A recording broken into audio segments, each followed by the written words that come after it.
A key component of the modern world economy, the chemical industry delivers products and innovations to enhance everyday life. It is also an industry in transformation, where chemical executives and workers are delivering growth and industry-changing advancements while responding to pressures from investors, regulators, and public opinion. Discover how leading companies are approaching these challenges here on The Chemical Show. Join Victoria Meyer, president of Progressio Global and host of The Chemical Show, as she speaks with executives across the industry and learns how they are leading their companies to grow, transform, and push industry boundaries on all frontiers. Here's your host, Victoria Meyer.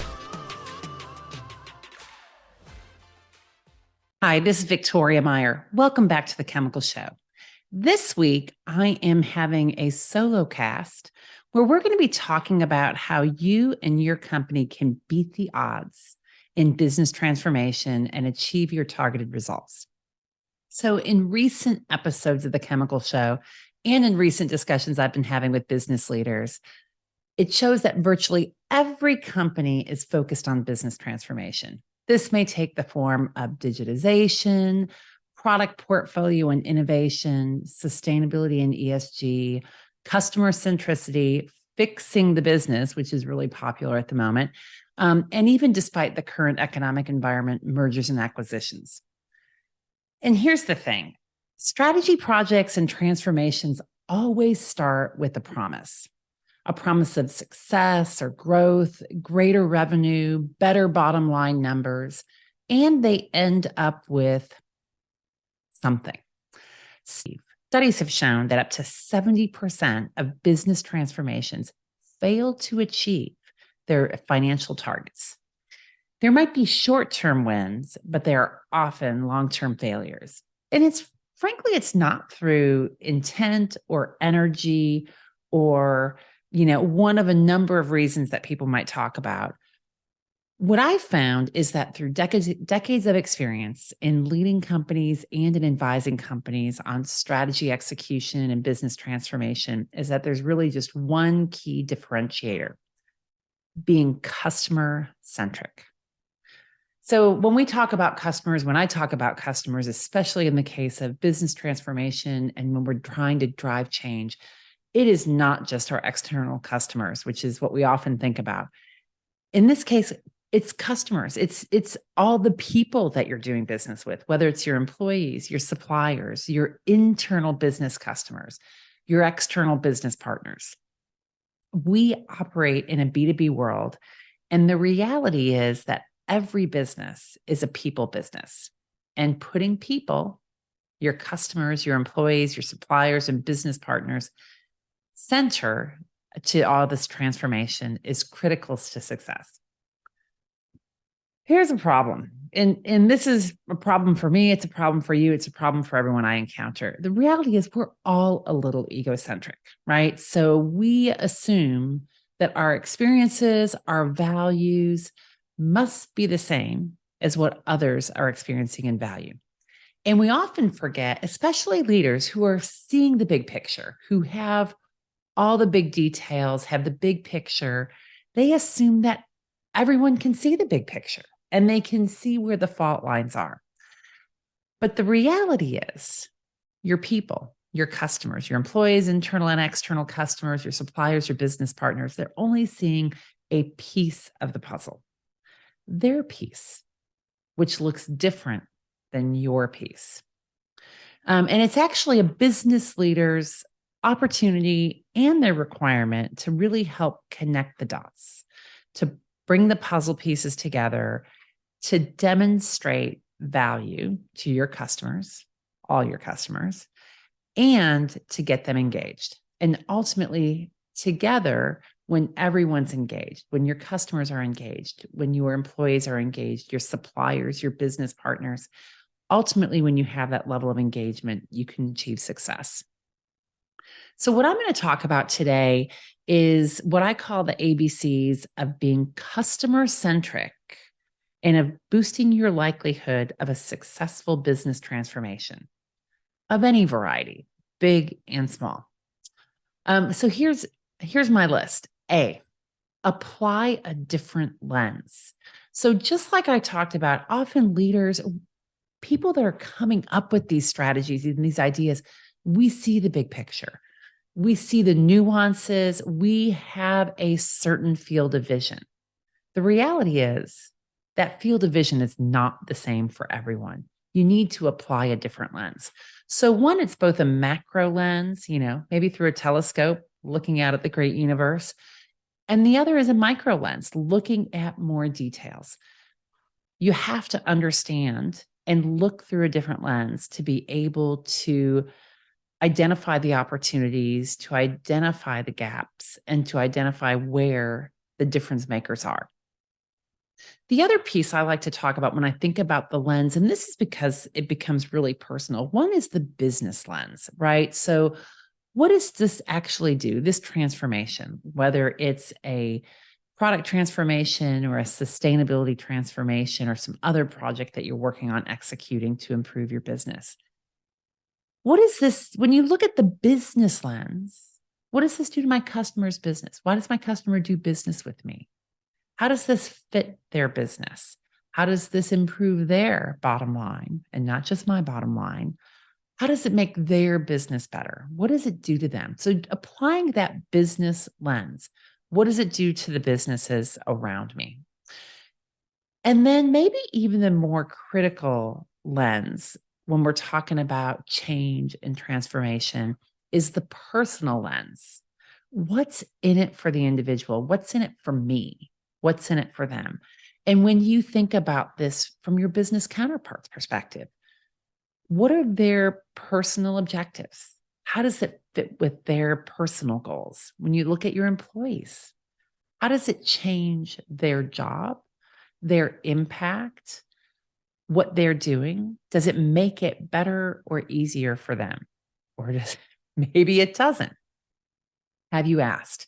So, recently on episode 96, I talked with Rashta Khan of Barentz, and we were really talking about innovation and product innovation and the role of customers, but also really the role of empathy in innovation.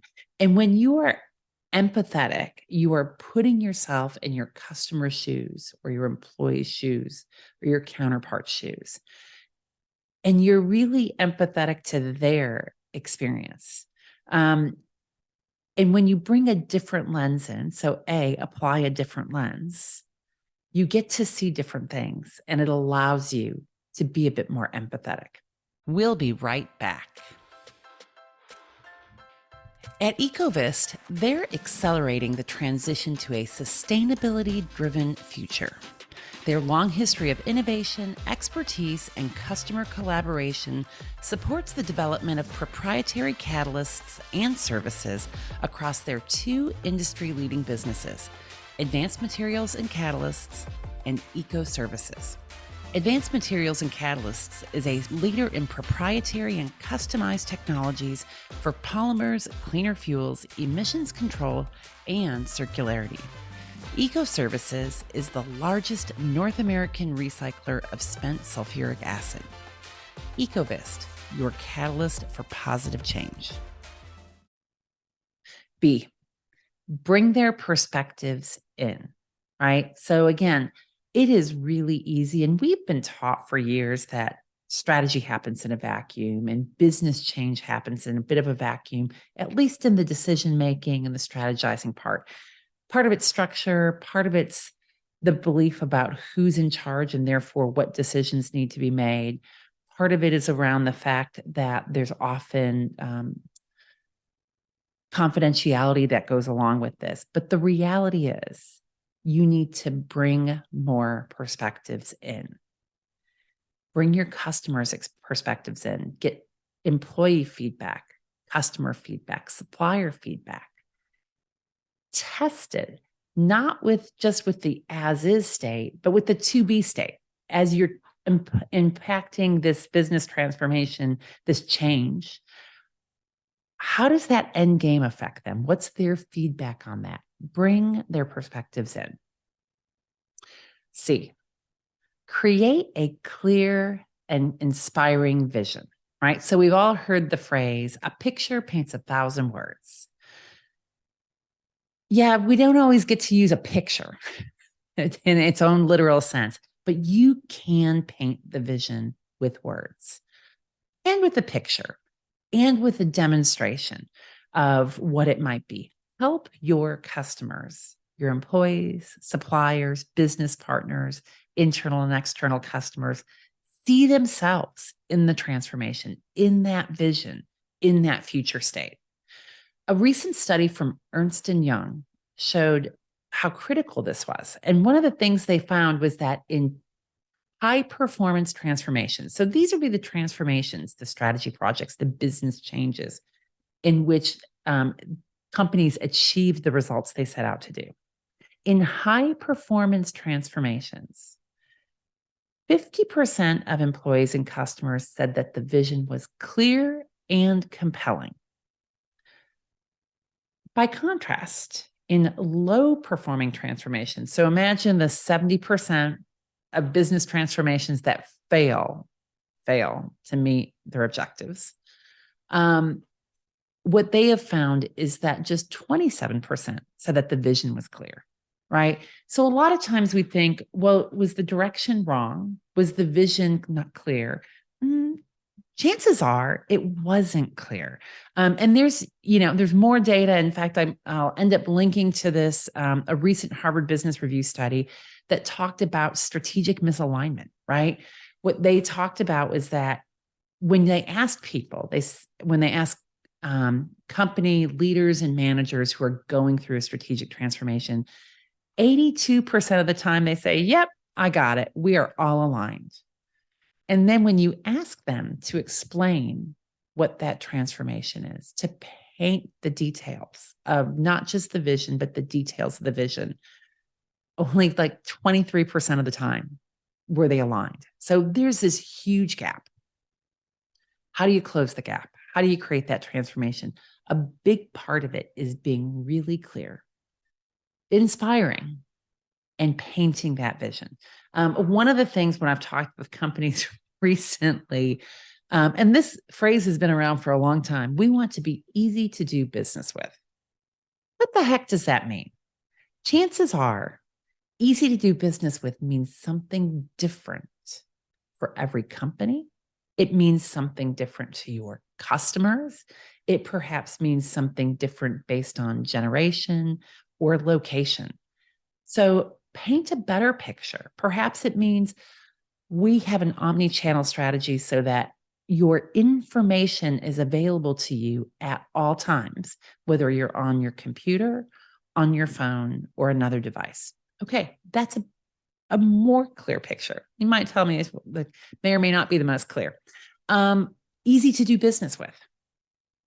We have local customer service in your region, and you will always have a local customer service rep.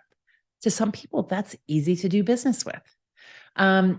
There's different variations of it, but the reality is you need to get beyond the generic picture of we're going to be a top quartile company. Well, that's awesome. We are going to be easy to do business with. That's great. What does it really mean? Create a clear and compelling vision.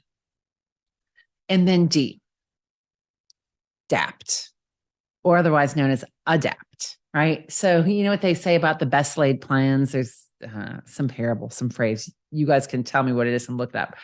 But I learned really early in my career. And in fact, I remember when I was at a manufacturing site, we were starting up a new unit and I was doing all the training of the operators and we had all the parameters that it was going to be run at exactly this temperature and this pressure, et cetera.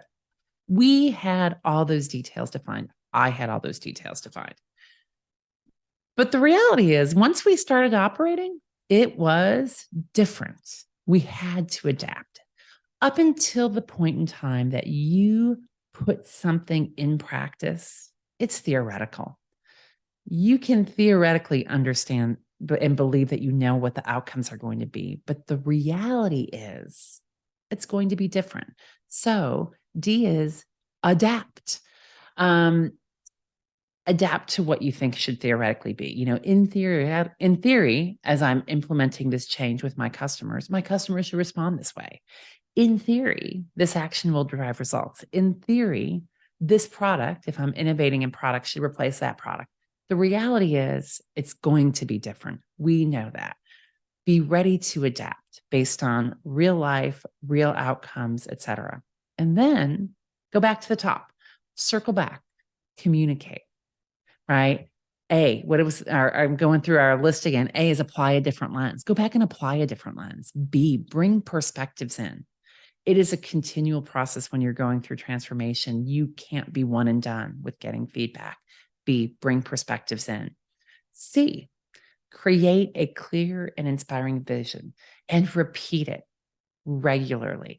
What's really interesting is often when you're going through this change, when you are implementing a changed approach, a new strategy, a new sustainability story, the closer that you're working to it, the more you understand it. And so you think, well, I've shared that vision. You have to share that vision over and over and over, because internalizing, when you've been creating it, you've heard it already 100 times. You've created it. It's been amazing. Your customers, your people, your employees, your suppliers, your stakeholders, they haven't heard it 100 times. Create a clear and compelling vision and tell that story again and again. And D, adapt. Be ready to adapt. Learn from what you're doing. Get your customers to provide that feedback, et cetera. How do we drive transformation in this current environment that we're in, 2023? There's a lot of change taking place. Focus your transformation on driving customer value. Remember, this is not the field of dreams. If you build it, they will not come. You have to create value for your customers of all varieties. Anyway, guys, that's it. Thank you for listening to me on this episode. Keep listening, liking, following, and sharing. If you have any feedback, shoot me an email, and we'll talk again soon. Thanks. We've come to the end of today's podcast.